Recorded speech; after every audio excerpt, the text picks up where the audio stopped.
Bom dia, pessoal, tudo bem? Vamos começar nossa aula de história hoje. Hoje nós vamos dar continuidade ao assunto que estamos estudando no capítulo, né? Está falando sobre a divisão da cristandade, surgimento do protestantismo. Hoje nós vamos estudar duas coisas muito importantes nesse processo. A primeira dessas coisas é sobre Henrique VIII, certo? Então vamos abrir o nosso livro, certo? Lá onde começa a falar sobre Henrique VIII. Não, por favor, não diga que fechou, não. Poxa, não tem cabimento não. Isso, cara, todo dia a mesma coisa. Esse Google tá de brincadeira comigo, cara. Tá vendo? O livro fechou, cara. Por enquanto que não chega atividade, eu tô só fazendo essa atividade que eu não fiz a página 6 até a 8. Isso, muito bem, viu, gente? Isso é importante, porque tem um outro recurso bem importante também, que no final da aula eu vou mostrar a vocês. Me lembre. Digo bem assim, professor, o senhor falou que ia mostrar no final da aula uma coisa importante sobre as atividades. Me lembre que eu vou falar uma coisa muito importante com vocês sobre isso, viu? Pronto. Página 28. Henrique VIII. Esse camarada estiloso, viu? Vou fazer a apresentação para o livro aparecer na tela.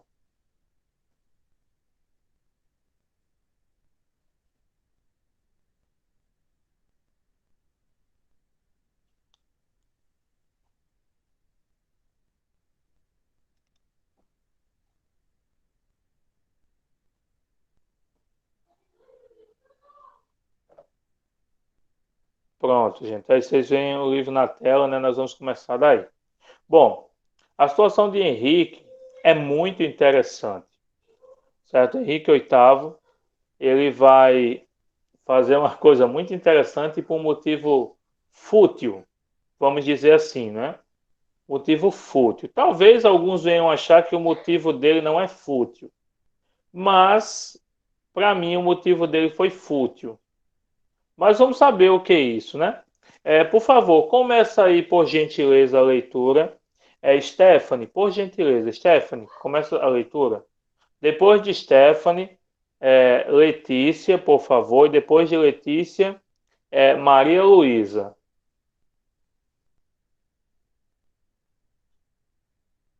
Em decorrência dos atritos estabelecidos entre a monarca Henrique VIII e o Papa Clemente VII, o movimento reformista na Inglaterra se originou por razões políticas. Isso, muito bom.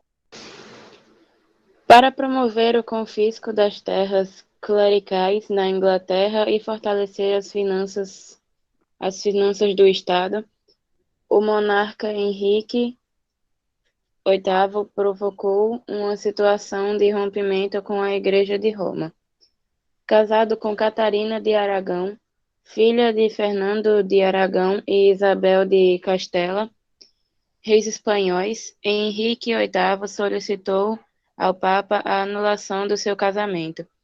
Ele alegou que a rainha não lhe dará um herdeiro do sexo masculino, o que poderia ameaçar os interesses políticos da monarquia inglesa.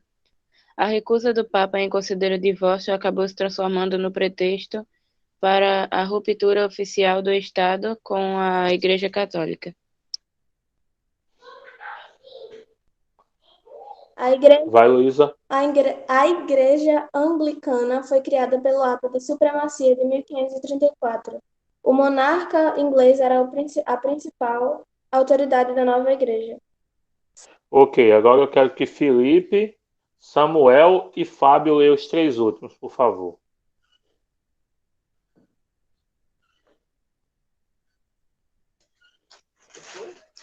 A igreja foi criada pelo Alto de... Não, isso aí já foi lido, é o próximo. É o próximo. Paralelamente, o rei Henrique VIII promoveu o confisco de todas as... Peraí, agora eu confundi. Todas as Propriedades de bens propriedades. eclesiásticos da Igreja Católica existentes na Inglaterra, fortalecendo a acumulação de riquezas na monarquia inglesa. Samuel. Peraí, professor, que eu vou ler aqui porque eu tava falando com Diógenes.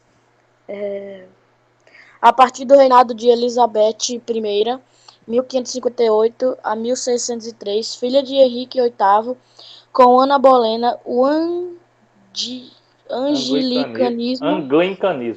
anglicanismo foi sistematizado a partir do documento 39 artigos, publicado em 1571. Isso.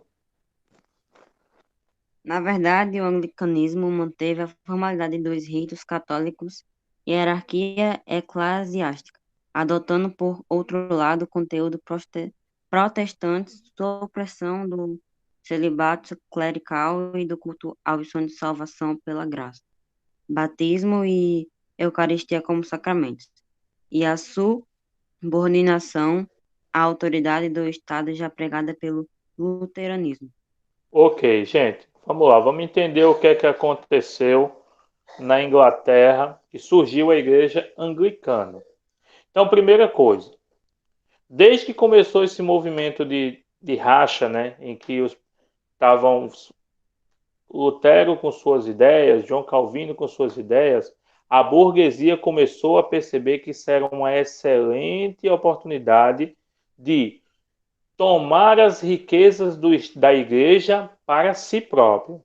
Então, esse é um dos motivos do rei Henrique VIII. Ele queria as riquezas da igreja, as grandes quantidades de terra que ela tinha, para que o rei pudesse ser mais poderoso, ter mais poder, certo? Esse era um dos motivos. Então, ele criou uma situação. Vejam bem, como vocês devem saber, né? Nesse tipo de sociedade, o filho homem ele é essencial. Por quê? Porque o príncipe homem é quem assume o rei, mantém o nome da família, né? E será o próximo rei daquele rei. Ele não tinha esse filho homem. Ele era casado com Catarina de Aragão e ele só tinha tido filhos mulheres. E ele queria um filho homem. Então, o que é que ele fez? Ele pediu que o Papa anulasse seu casamento e lhe desse o divórcio, para que ele pudesse casar com outra mulher, certo? E ter um filho homem. Só que a esposa do rei Henrique VIII, Catarina de Aragão, ela era filha dos reis da Espanha. E a igreja era aliada dos reis da Espanha. O Papa era aliado dos reis da Espanha. Então, o que o Papa fez? Não. E disse bem assim, ó: o que Deus uniu, o homem não separa. Até hoje, gente, até hoje a Igreja Católica não acredita em divórcio. Não aceita o divórcio. Se você casou na igreja, você só casa uma vez e acabou. Não casa mais na Igreja Católica. Certo? E para mim é assim também. Para mim, casou, tá casado. Não descasa mais não. É para sempre. Certo? Aí o que é que acontece, gente? Só que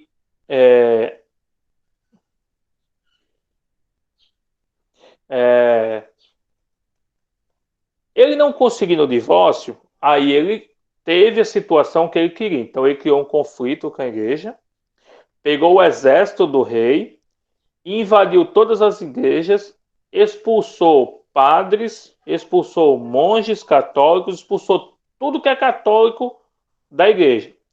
Todas as riquezas da igreja então ficaram para ele. E ele fundou uma nova religião na Inglaterra chamada de anglicanismo e se nomeou como o grande sumo sacerdote. É como se ele tivesse feito dele próprio o papa da igreja dele. E aí ele deu o divórcio para ele próprio. E aí ele pôde casar com a jovem Ana Bolena, certo? E teve o seu filho homem mais à frente, certo? Então, daí, gente, nasceu a igreja anglicana. Por isso que eu digo que é um motivo fútil, né? Ele estava de olho nas riquezas da igreja e estava de olho em ter um filho homem. Então, teve esse motivo aí, teve essa questão aí. Por isso que eu estava dizendo no início da aula que o motivo era fútil, certo? Na minha opinião, ninguém se separa porque não tem um filho homem, ou ninguém se separa porque quer a riqueza da igreja, certo? Essa igreja foi criada em 1534 e ele, Henrique, seria o principal líder religioso. Agora ele estava acumulando os poderes políticos de rei, né? Ele governava e acumulava também os poderes de espirituais também, acumulava também, né? Então, outra coisa que ele fez na sua igreja, ele suspendeu o celibato clerical. O que é isso, gente? A maioria das igrejas católicas, acho que quase todas, o padre não pode casar, certo? O padre tem que ser solteiro. Mas isso é chamado de voto de celibato. É uma vida ausente de sexo. Então, ele suspendeu. Ele acabou, disse, na minha igreja, no anglicanismo, os padres podem casar.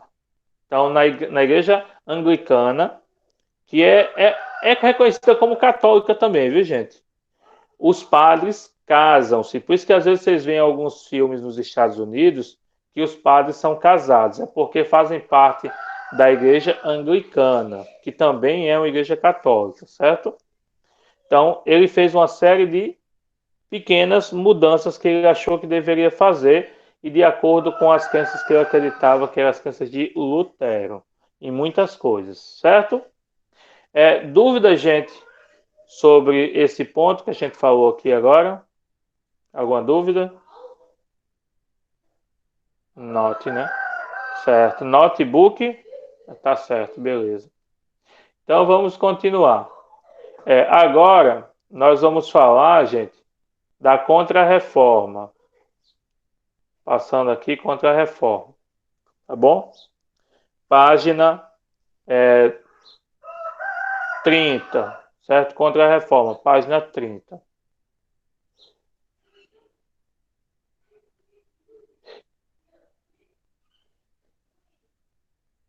Bom, vamos começar a leitura da Contra-Reforma.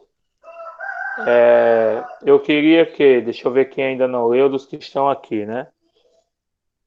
Quem ainda não leu foi Kathleen, por favor. Foi só Kathleen que não leu, né? Dos que estão aqui. E Ananda, Kathleen e Ananda. Comece com Kathleen, depois Ananda, certo? Primeiro parágrafo, Kathleen. Segundo parágrafo, Ananda. Depois, Felipe. Depois, Luísa. Lembrem da ordem, viu, gente? Que eu vou acabar esquecendo. Primeiro, Kathleen. Segundo, Ananda. Depois, Felipe. Depois, Luísa. Depois, Samuel. Depois, Stephanie. Depois, Fábio. E depois, Letícia. Certo? Começa aí, por favor, Kathleen. Preocupado com a rápida propagação dos princípios protestantes na Europa, o Papa Paulo III, 1468 e 1549, iniciou um movimento procurando conter o processo inaugurado pelas proposições de Martinho Lutero. Gente, deixa eu só dizer uma coisa a vocês. Quando vocês viram essas questões aí de data, é o período da vida, né? O ano que a pessoa nasceu e o ano que morreu. Não precisa ler isso não, certo? Porque isso só faz demorar mais tempo e ninguém vai ter que decorar isso aí em nada. Eu nunca vou cobrar isso. Ninguém nunca cobra isso, então não precisa se preocupar com isso não, viu? Vai, Ananda. A Contra-Reforma ou Reforma Católica deve ser entendida inicialmente como um movimento voltado para o reconhecimento dos desvios e abusos cometidos por integrantes do clero católico que comprometeram a imagem da instituição. Continue, terminou não. Continua, Ananda. Um autoexame proposto pela própria Igreja com o objetivo de avaliar o comportamento de seus integrantes e enviar novos desvios. Além disso, a Igreja de Roma adotou estratégias para conter a propagação das ideias protestantes. Isso. Inicialmente, em 1534, a Igreja Católica reconheceu a criação da Companhia de Jesus, organizada pelo ex-combatente espanhol Inácio de Loyola. Organizada sob rígidos parâmetros de disciplina, dedicação e obediência, os jesuítas, enquanto missionários, defenderam o fortalecimento da doutrina cristã católica na Europa, por meio de escolas confessionais e desempenharam expressivo papel no processo da catequese no universo colonial americano. Posteriormente, em 1542, Paulo III restaurou a autoridade do Tribunal do Santo Ofício, ou Tribunal da Inquisição na Itália, como forma de intimidar e conter a atuação daqueles que confrontavam os princípios e dogmas da Igreja. No ano seguinte, quem? É Fábio, depois aqui é Fábio. Não, quem leu foi um menino, né? Então é Stephanie mesmo agora. É Stephanie. No ano seguinte, em 1543, foi estabelecida a Congregação do Index Librorum Prohibitorium, Índice dos Livros Proibidos, um órgão eclesiástico que catalogava os livros que deveriam ser censurados à leitura dos fiéis católicos. Vai, Fábio.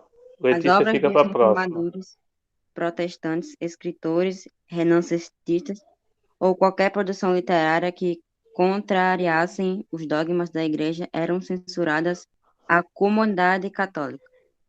Isso, muito bom. Gente, então o que é que foi a Contra-Reforma? Então, a Contra-Reforma, como ele diz no segundo parágrafo, foi um movimento, gente, que tinha um propósito: admitir que a igreja estava fazendo coisas erradas e tentar corrigir essas coisas erradas, certo? Que se fazia como... eu sei. Que se fazia como instituição. E também avaliar como estavam os indivíduos, né? Ainda hoje, gente, não importa qual seja a religião, católico ou evangélico, tem líderes fazendo coisa errada, certo? Por quê? Porque os homens, eles são humanos e homens cometem erro, certo? Às vezes sem querer, por desconhecimento, né? E às vezes intencionalmente. Então a igreja estava com essa contra-reforma, ou reforma católica, como é chamada, estava querendo corrigir isso. Para isso, ela fez uma série de reformas. Uma delas foi a criação de uma ordem missionária, que é chamada de Companhia de Jesus, que teve um papel muito importante aqui na América, principalmente no Brasil, viu, gente?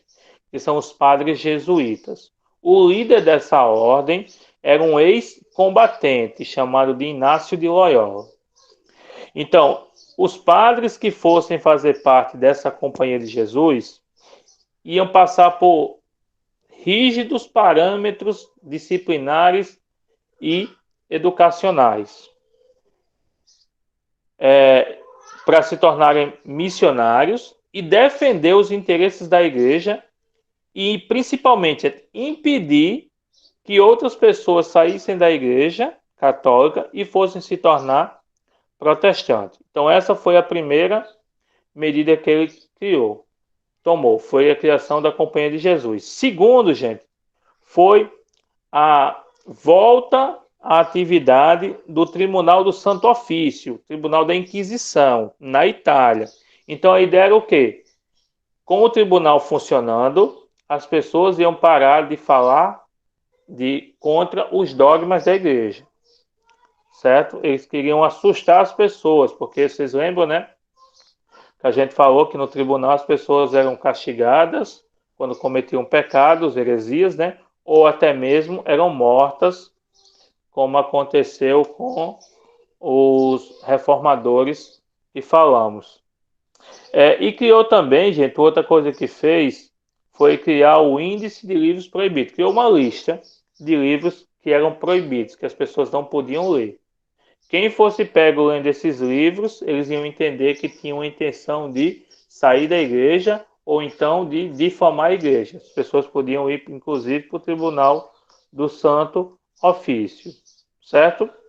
Passando agora para a próxima página. Começa Letícia. Depois de Letícia, Ananda. Depois de Ananda, Kathleen. E depois de Kathleen, Stephanie, por favor.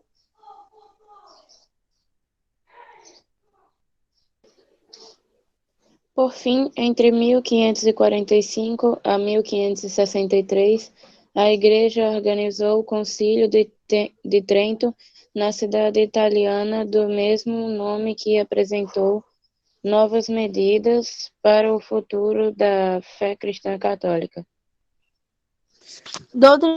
Doutrinamento, o Conselho defendeu a reafirmação dos dogmas católicos, a aceitação da salvação pela fé e pelas obras, a confirmação de cultos aos santos e de 7 sacramentos, de hierarquia eclesiástica e de infaltabilidade das orientações do Papa. O Conselho reafirmou também a Vulgata, com o verso oficial da Bíblia Católica. Para a restauração da imagem institucional da Igreja, o Concílio defendeu a suspensão do comércio de indulgência, dos cargos estacléticos e da prática simônia. Além disso, ordenou a manutenção do celíbito clerical e a criação de escolas seminaristas voltadas para a formação moral e espiritual do clero católico. Por meio do conjunto das medidas adotadas no contexto da Contra-Reforma, a Igreja procurou minimizar a expansão do movimento reformista na Europa. Certo, muito bom. Então, dentre as medidas que a Igreja continuou, primeiro, convocou uma grande reunião, que é chamada de concílio. O concílio é a principal reunião da igreja, certo? Então, era o Concílio de Trento. E nessa reunião, como vocês podem ver a imagem aí ao lado, certo? Foram tratados temas diversos, certo? Temas diversos, relativos a essa situação de crise. Como assim, professor? Então, eles convocaram todas as autoridades religiosas da época para tratar desses assuntos em que estavam vivendo. Que assunto? Essa divisão da cristandade. Certo? E nessa reunião, eles decidiram algumas coisas. Primeiro, eles defenderam que iriam manter os dogmas, não iriam mudar dogma algum, nenhuma crença. Por exemplo, eles iriam continuar aceitando a ideia de que as pessoas poderiam ser salvas pela fé e pelas obras. Lutero já defendia que as pessoas eram salvas pela fé, certo? Ele defendeu ainda a confirmação do culto aos santos. Lutero e Calvino não viam fundamento na adoração, no culto aos santos. Defenderam também a existência dos 7 sacramentos, certo? Lutero achava que deveriam ser só 2 sacramentos, certo? Também defenderam a hierarquia eclesiástica. Então, todos os líderes da igreja estavam mantidos. Por fim, gente, ele defendeu que a Bíblia, a Vulgata, a única versão autorizada da Bíblia. Por quê? Porque o Lutero não traduziu a Bíblia. Então, eles acreditavam que o Lutero poderia ter traduzido e ter colocado coisas que ele achasse que deveria ter colocado, entendeu? Então, para eles, a Bíblia que vale, até hoje, a Bíblia que vale para o católico é a Bíblia da Igreja Católica. Ok? Outra coisa também, gente, muito importante, pensando em restaurar a imagem da igreja, esse concílio decidiu parar a venda de indulgência e a venda de cargos eclesiásticos. Então, eles não estavam mais vendendo indulgência, nem vendendo o cargo de bispo, como eles faziam muito. Certo? E da prática de simonia. O que é a simonia? Não é Simone e Simária, não, viu? Aquela dupla. Simonia, gente, é a prática de artigos, de venda de artigos religiosos. Sabe que eles estavam vendendo, por exemplo, um pedaço de madeira da cruz de Nosso Senhor. Isso foi parado, né? A venda de indulgência e etc. Foi tudo parado, encerrado, certo? Além disso, ele manteve o celibato clerical. Lá na Inglaterra, Henrique VIII disse que os padres podiam casar, mas na Igreja Católica, os padres até hoje ainda não podem casar. E criou também escolas seminaristas para que as pessoas que quisessem ser padre, pudessem estudar e aprender tudo que precisavam. Então, esse conjunto de medidas, gente, conjunto de ações, tinha uma finalidade: conter o avanço do protestantismo na Europa. Aqui nós temos um mapa, certo? Temos um mapa aqui que mostra as religiões no século XV, tá bom? Então, cada uma das cores é uma religião. Aí eu pergunto a vocês, no século XV, qual a maior religião da Europa?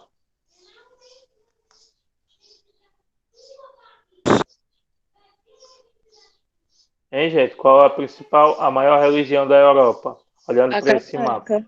Católico. E depois do católico vem o quê? Ortodoxos? Ou é ortodoxos ou é lusitanos? Por aí. É um dos dois, que não dá para mensurar exatamente, mas a gente vê que tem um grande tamanho, né? Uhum. Aí tem os lusitanos aí. Os lusitanos aí, gente, entenda os lusitanos como protestantes, certo? Então, os lusitanos entendam eles como protestantes. Aí vem os anglicanos, os calvinistas, né? Os ortodoxos e os muçulmanos. Também dá para ver aí no mapa também os ortodoxos, certo? Então, já existia no século XV, na Europa, muitas religiões, certo? Mas a maior ainda era a Igreja Católica, e era exatamente isso que eles queriam: continuar com essa maioria. Por isso essas reformas em questão. Vamos lá. Finalizando, Gabriel, tu chegou? Foi Gabriel que chegou? Sim. Gabriel, lê esses dois últimos parágrafos aí abaixo, na página 31, por favor, para finalizar. Tá bom. Do ponto de vista geográfico, a expansão protestante se deu principalmente nos reinos germânicos, Suíça e Países Baixos, Inglaterra e Escócia, além dos países escandinavos. Por sua vez, Portugal, Espanha, França, Áustria, Polônia e região do leste europeu permaneceram fiéis ao catolicismo. Catolicismo, né? Pronto, como ele mostra no mapa aqui, né? Então, as regiões que se tornaram protestantes são aquelas, vamos dizer assim, menos desenvolvidas, né? Onde eram mais ruralizadas, como nós falamos, né? E a maior parte permaneceu católico, não saiu da católica. É tanto, ó, se você olhar ali, a Inglaterra é anglicana, a Escócia é calvinista e a Irlanda é católica. Então, ali são três religiões. Então, aconteceu muita guerra, gente, muita guerra lá nesse conjunto de ilhas que formam esses três países aí, por conta das religiões diversas que tem lá, viu? Então, esse é chamado de Grã-Bretanha, essa ilha aí. Toda essa ilha é chamada de Grã-Bretanha. E é um reino, faz parte do reino da Inglaterra, certo? Então, até hoje, existem conflitos religiosos nessa região aí, viu? Bom, gente, então agora vocês têm duas tarefas para fazer. Uma vão fazer aqui agora comigo, a gente não vai nem sair da chamada, certo? Que é a da página 29 e 30. Vamos lá para a página 29 e 30 e vamos resolver essas tarefas, certo? 29 e 30. Quem foi que saiu, hein? Se Samuel está, se Gabriel está aqui, Foi a Nanda. Ananda, né? Então acho que ela volta, deve ter só caído. Valeu. Vamos lá, gente. Resolveu o exercício da página 29 e 30. Vamos ler as questões que eu vou dando direcionamento para vocês. Então, o texto, né, é para responder das questões 7 a 9. Esse textozinho aqui, vamos ler o texto. Deus chama cada um para uma vocação particular, cujo objetivo e a glorificação dele mesmo. Desculpa, cujo objetivo é a glorificação dele mesmo. O comerciante que busca o lucro pelas qualidades que o sucesso econômico exige, o trabalho, a sobriedade, a ordem, responde também ao chamado de Deus, santificando do seu lado o mundo pelo esforço e sua ação é santa. Isso é um texto, certo, do calvinismo, certo? Já vou logo especificando. Justifique por que a doutrina do justo preço, contribuiu para o movimento protestante. Gente, só lembrando a vocês, a doutrina do justo preço é a que defendida pela Igreja Católica, certo? Que o indivíduo ele não podia ter ambição por ganhar mais dinheiro, que isso era um pecado da usura, que você tinha o que Deus achava que você deveria ter e pronto. Não adiantava querer mudar de status. Aqui nós já vemos uma situação ao contrário. A situação aqui na citação, ela está mostrando que o indivíduo que trabalha direitinho, que é honesto, que faz as coisas corretas, se ele ganhar mais dinheiro, é a mão de Deus fazendo com que ele ganhe mais dinheiro. Entendeu? Então ele quer que você explique como, ou melhor, por que a doutrina do justo preço contribuiu para o movimento dos protestantes. Como esse impedimento das pessoas, dos comerciantes ganharem mais dinheiro, foi um motivo que levou as pessoas a quererem se tornar protestantes. É isso que ele quer que vocês façam. No 7. Entenderam ou alguém ainda ficou com alguma dúvida no 7 aí?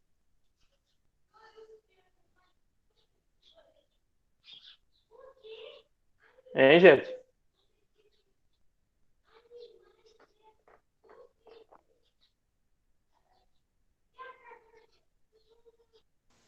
Peraí, professor.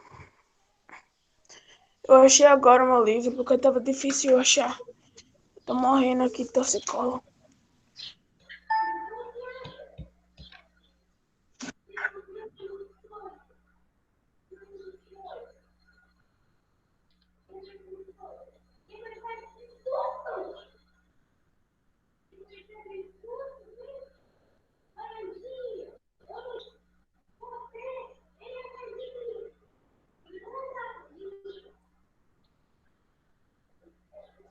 Professor, Oi.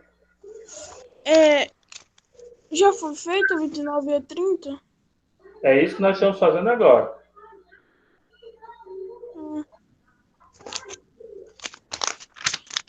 Só tenho uma dúvida, só quando vocês estiverem na 12. Na última página 30.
E aí, gente?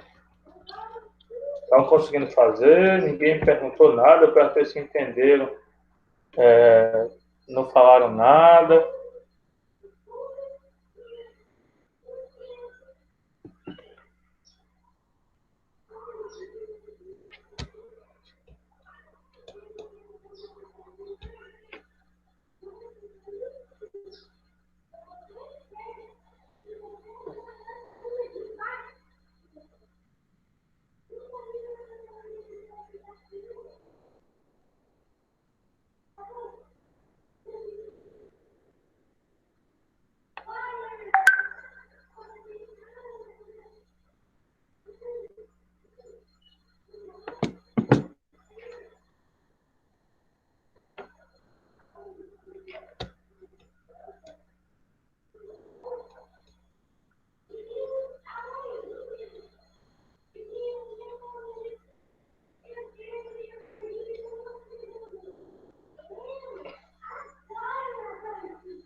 Professor, Foi. não entendi a 12. A 12. Sim. Olha só. A 12 é com base no texto. Tem que eu ler o texto sobre a reforma protestante na Inglaterra. Tem que ler, né? Aí 12, vamos lá. Ele pergunta bem assim. Podemos afirmar que a reforma anglicana inglesa apresentou propostas originais no movimento reformista? Em outras palavras, a reforma anglicana, que foi o que a gente falou hoje, né, que Henrique VIII fez, trouxe algo de novo para o movimento protestante? Sim ou não? Se sim, justifique. Não, justifique. Tem que dar uma olhadinha no que as coisas que a reforma protestante fizeram na Inglaterra, certo? Nas crenças dela e etc. Para ver se trouxe algo de novo. É, o outro melhor. Por Cheguei exemplo, vou dar um exemplo. Vou dar um exemplo. Ó, escuta só, Gabriel. Oi. Por exemplo, Lutero tem uma diferença para Calvino. Por quê? Lutero não aceitava os comerciantes. Já Calvino, ele tinha uma doutrina que falava que era lícito trabalhar honestamente e enriquecer. Então, tem uma proposta original para o movimento reformista em relação a Lutero. Então, tem uma coisa nova. E o anglicanismo tem alguma coisa nova? Tem alguma coisa original para acrescentar? Ou não? Só seguiu as mesmas ideias dos reformistas. É isso que tem que dizer, entendeu?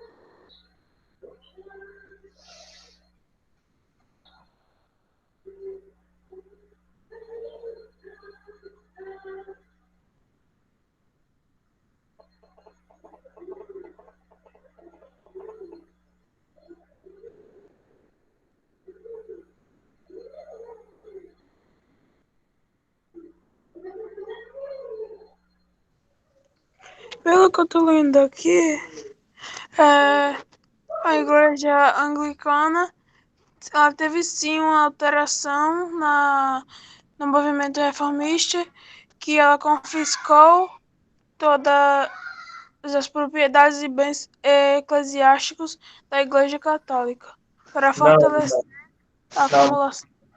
não, mas isso não é original, não, porque quando a gente estava vendo nas aulas passadas, a gente já viu que aconteceu, que eles queriam fazer isso também já lá na Alemanha, que a burguesia queria queria, como é que eu posso dizer, se apoderar da riqueza da igreja.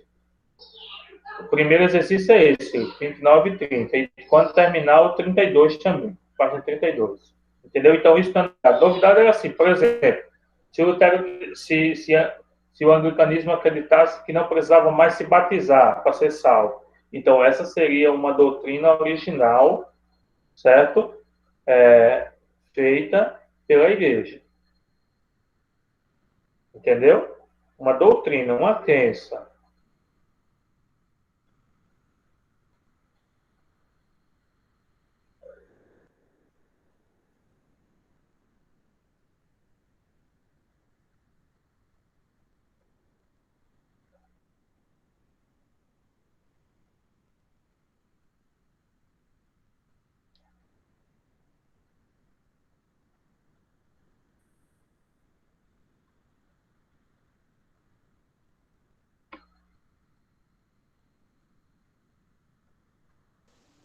Pronto, terminei de ler.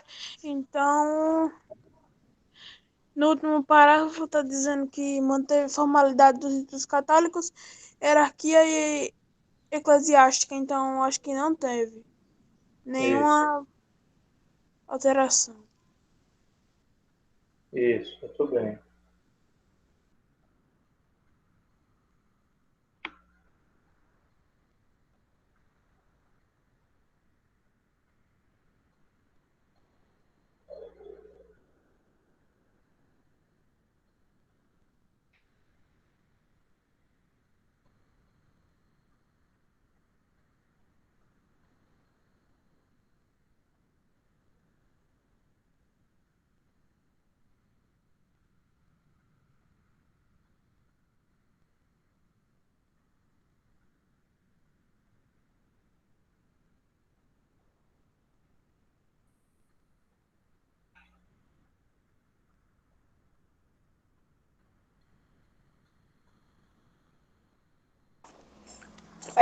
Professor Sala aqui tá descarregando, então vou ter que sair. Tá certo, mas deixa eu enviar as duas tarefas para a plataforma, viu? Uhum. Eu vou colocar agora na plataforma. Viu?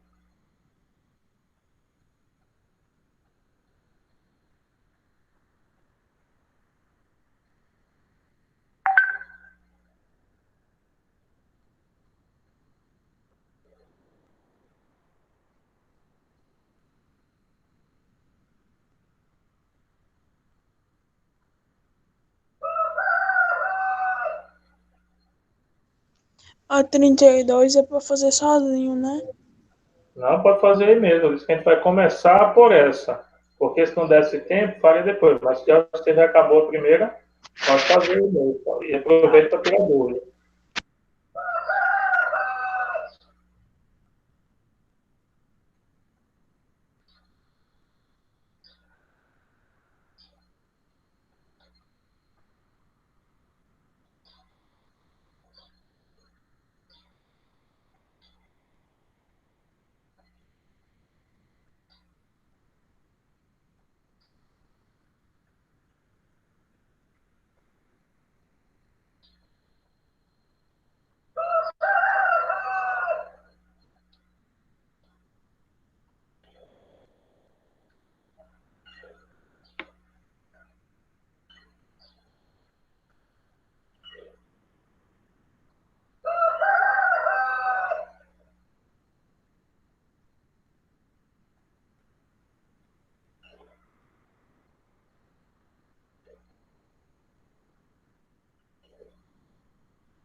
Professor, o que é o Concílio de Trento?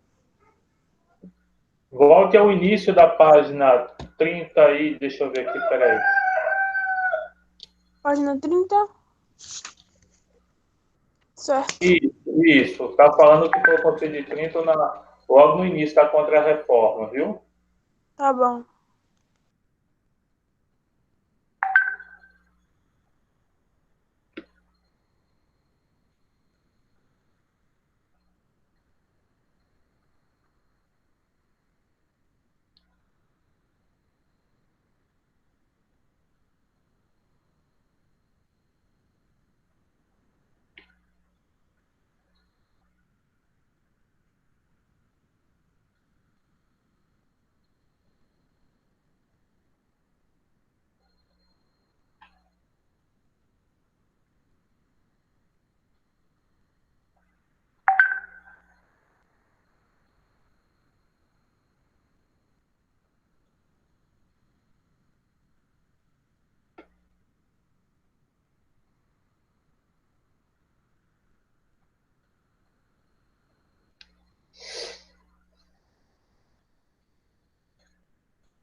Lê, eu tava falando com o Sayonara no Zap. Então não era com vocês, não.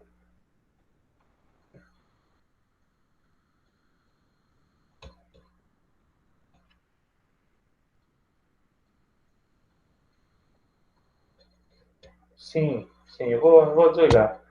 Vou desligar agora, vou desligar.